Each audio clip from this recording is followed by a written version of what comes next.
Hey everyone, and welcome to the second part of the Binance TradingBot tutorial, and today we will learn how to make profit. In theory, this is very easy. Generally in trading, you need to buy an asset, or crypto in this case, when the price is low, then wait enough time, then sell when the price is high, and the difference between the prices is your profit. But in practice, this is very hard because understanding when the price is relatively low to the market, you need to have some kind of a strategy. And then waiting for the price to become high is also tricky because you might wait too much and then lose some of your profit or even all of it. And the price may never go up and then you will lose money. So again, in practice, this is very hard, and this is why trading is hard, both manual trading and automatic trading like we do here. But hopefully we will have a good enough strategy so you will be able to make a lot of profit. And a profit is, of course, a lot of money. But before we dive into strategies and how to make a lot of profit, we need to understand how Binance handles prices and how we can even understand whether we made a profit or not. So let's say our origin coin is Bitcoin. So we get Bitcoin, we buy Bitcoin from Binance, and then we trade for other kinds of coins, let's say Ethereum. And then whenever the Ethereum price goes up, so we sell the Ethereum back to Bitcoin. So we can get more Bitcoin than what we invested, and we actually made a profit in Bitcoin. Hopefully you understood that, and if not, it will be more clear in the future. All right, so Binance works with symbols. In order to trade between Ethereum and BTC or Bitcoin, we will need to use the ETH BTC symbol, which means we trade Ethereum for Bitcoin. And the price you see here is the price that we get, that we need, or it depends, of course, on the side here. But if we buy, so this is the price of one Ethereum in Bitcoin. All right, in order to get one Ethereum, we need to pay 0.066 Bitcoin. However, if we are selling, so we will get 15.4 Ethereum for one Bitcoin. And the formula is pretty easy. You only need to get, you need to divide 1 by 0.066. This is like the opposite amount of the price that we got from Binance. And then we can understand for how much Ethereum we need to sell in order to get one Bitcoin. So generally, if we buy Ethereum when this price is low and then it gets up, so it means that one Ethereum is worth more Bitcoin. So then we can sell the Ethereum and get more Bitcoin than what we invested. Again, this is very easy in theory, but in practice it is very hard to know whenever to buy Ethereum or to sell Ethereum or any other kind of cryptocurrency. But first, let's actually get those prices and create a class that will help us in the future. I will leave this documentation here so you will have it in front of you. And we'll create a class named TradingBot. TradingBot is the class that will help us to fetch data from Binance and then use it in order to understand whether we want to open or close a position. Okay, and this class will have a constructor that, like in the previous episode, will get an API key, which is a string, and a secret key, which is also a string. Then we'll create an inner Binance client. This is very similar to what we've done in the previous episode. By the way, in this episode and in the next episodes, I will load the keys from a JSON file because I don't want you to see the actual keys that I'm using, so you won't have access to my account, but you can leave the keys as constants in your code, but just make sure that you save them in production in a very safe place. Then we will define a function which is called getPrice with a lowercase t, we don't need a uppercase t there, which will get a symbol that is also a string and will return a float, which is the actual price of the symbol. Then we will get all the tickers.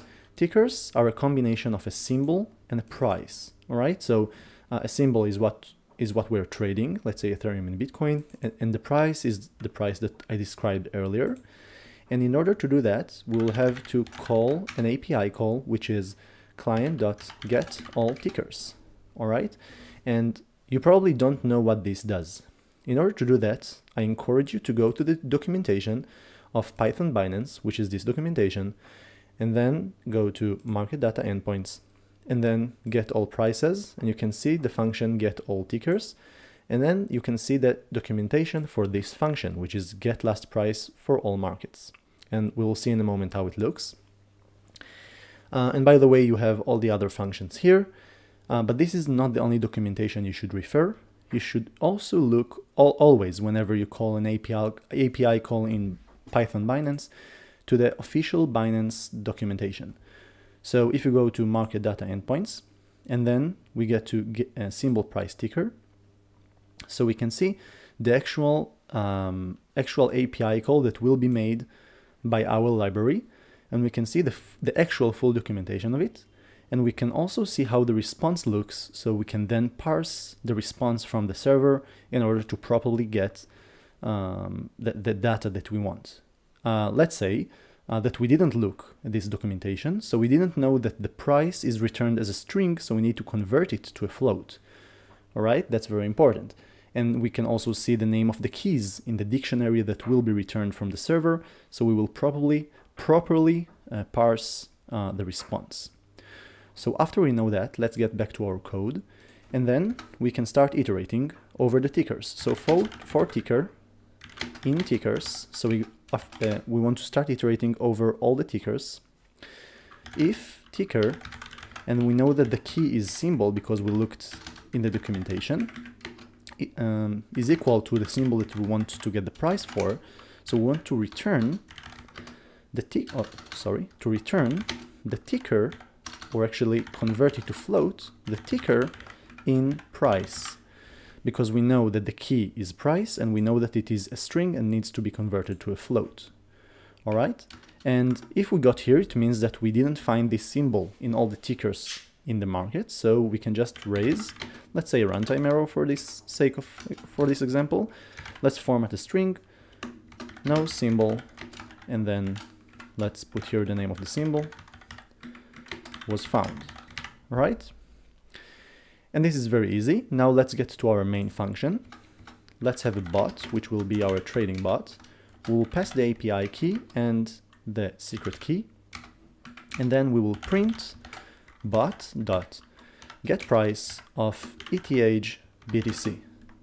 All right, and then let's go down here and run our code, python main.py, and it takes some time, but you can see that we got some price. It's actually very similar to the price that I saw in Google right before I started this guide. But if we call this again, this might change. And as you can see, the price has changed. This is the basic level of actually auto trading or using a bot to trade. Now that we know the price, we can do some more logic around that. Let's say we want to save all the prices of a specific asset. So let's define another class named assets, right? Where we will define a constructor, then it will get a bot, which is a trading bot. That's how we are going to trade or actually find out the prices of this asset. And we'll also get the asset itself, which is a string. And then we will define the bot itself, which we will use then in the functions that we need. We'll save the asset for some reason, maybe we'll need it. And of course, the symbol will be a formatted string of the asset, and then BTC, because the base asset we're working with is Bitcoin. You can, of course, change it to whatever asset you want, but Bitcoin is very popular because you can trade or exchange Bitcoin with almost every other cryptocurrency. And then we will also import from the collections package the dequeue class, which will help us to save up to some amount of elements that we want backwards. So we'll have the prices dequeue, all right, of a max length of 10. So that means that we're going to save up to 10 prices in the past. All right, actually, let's do it even better. Let's have a price history here, which is an int with a default of 10, and then we can pass it here, and then you can change it afterwards if you want to. And then we'll have an update function, which we need to call in intervals in order to update our prices history. So we need, in order to add it to the history of prices, we will append the self.bot get price of self.symbol. So what it means that every time we call an update, we will append the price that we got to our prices history. So let's say the price that we had is 1, and then after another call it's 2, so it's 1 and 2. And then after a lot of calls, let's say it's 1, a lot of numbers, and then 9. So the next time we will call it, it will be, let's say 2, a lot of numbers, and then 10, because it saves up to 10 prices in the history.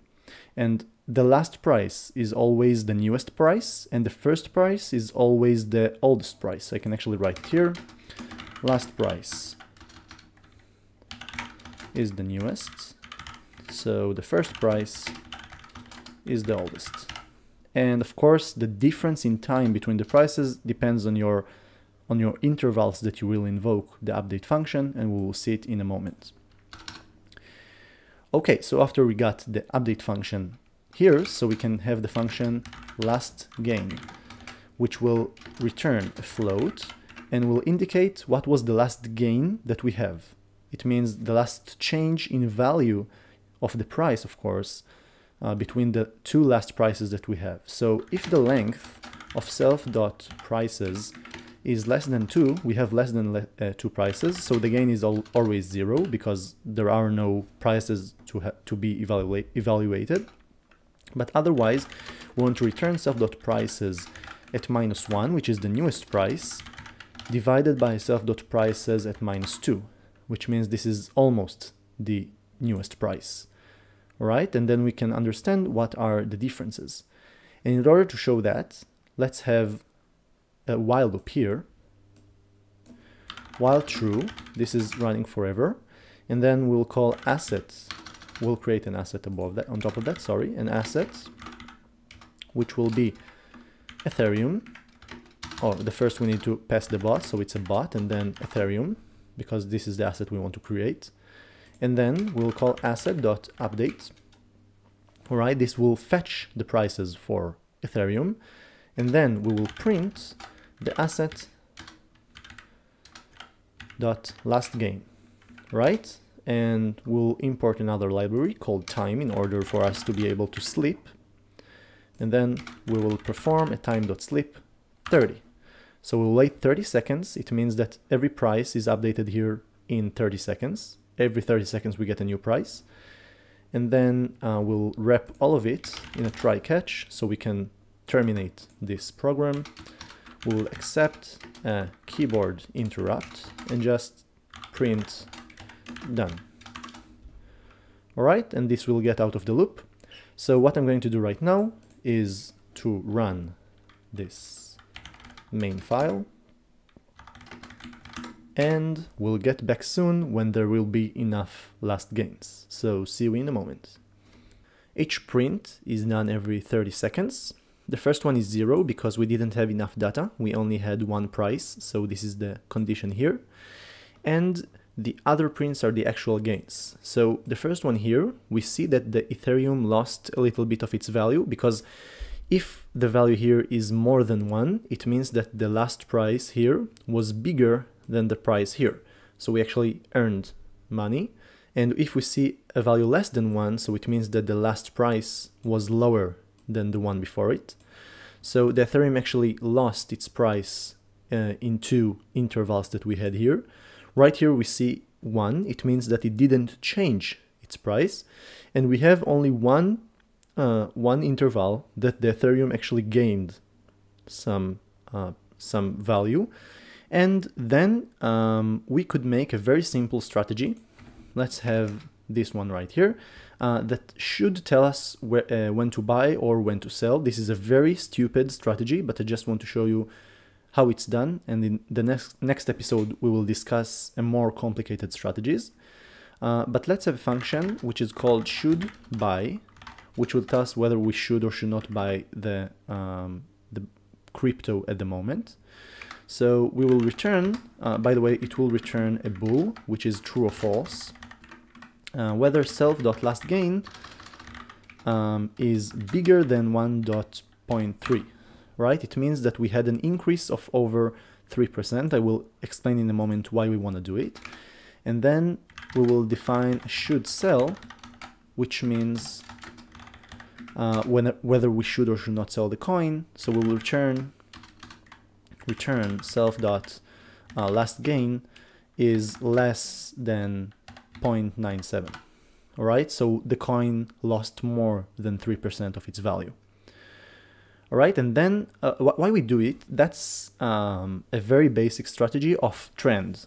All right, if the coin is going up, the price is going up, so it means that it might still go up because there is a trend around this coin. So hopefully this strategy catches this trend and we will be able to ride on this trend a little bit and then sell it when it starts to go down. It's counterintuitive because we said that we want to buy the coin whenever the price is low. But if the coin is now going down, it might, of course, nothing is a fact, that it will continue to decrease its price. So what you can do now is actually do the should buy and asset.should sell, and then also print in the same time the asset.last gain. Right, and start playing with it. Right now I can run it in the background, so you will be able to see it. Currently, of course, it does not buy or sell anything, it's just printing stuff. So you can see that, well, in zero it doesn't mean anything, but from the next time that we will have another interval, so we will be able to see whether we recommend to buy or sell the coin. But this is a very basic bot that if behind the scenes we would have bought and sold the coins, so it would have done something. You probably lose money with this bot. But this is the very beginning, and in the next episodes I will also teach you how to buy and sell coins with the Binance API, and also how to create a more or a relevant strategy which is not like a random number like I put here. Feel free to ask questions in the comments below, and if you want to see more of these guides, so don't forget to subscribe and click on that bell button.